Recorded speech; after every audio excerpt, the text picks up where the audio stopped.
Ұлттың бүгіні мен ертеңі отбасыдан басталады. Отбасы алтын діңгек болса, оның негізгі тірегі тәрбие екені талас тудырмайды. Болашақ ата-ана өз перзенті үшін жауапкершілігін неғұрлым ерте сезінуі тиіс.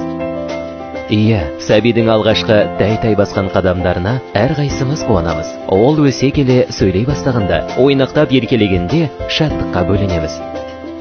Бірақ есі кіріп, жас өспірімге айналған сәтте де әкесі мен анасы оған әлі де сәбиге қарайды.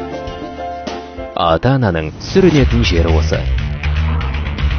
Баланы бетімен жіберу, оны түрлі жамандықтар мен қылмысқа өз қолыңмен итермелеумен бірдей. Көше тәрбиесін көрген бала еліктегіш келеді, арақ пен темекіге, төбелес пен бұзақылыққа бейім тұрады. Екінші жағынан, перзенттің тәрбиесі оны үлде мен бүлдеге орап, ең жақсы киім-кешек пен қымбат телефонда беру емес. Престижді оқу орнына жіберіп, айтқанының барлығын орындай берудің де тәрбиеге қатысы шамалы.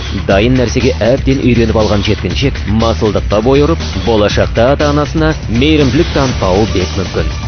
Ол қызыңыз бос уақытын қалай өткізеді? Оның достары қандай? Әуелі осыған назар аударыңыз. Балаға дөрекілік білдіріп, жаман теңеулермен ұрыспаңыз. Қайта керісінше жылы сөзбен ақыл айтыңыз. Бұл шартты орындамасаңыз, шалт басқан баланы жазалауға хақыңыз жоқ. Баланы теледидар мен ғаламтормен жалғыз қалдырмаңыз. Теріс пиғылдағы сайттар немесе бағдарлама, кинофильмдер оның психикасын бұзып, санасын улауы бек мүмкін. Әсіресе соңғы кездері кеңінен тараған әлеуметтік желілер жеткіншектің дүние танымы үшін қауіпті. Әлеуметтік желілерді көп қолданатын жас өспірімдер күйзеліс пен мазасыздыққа душар болады.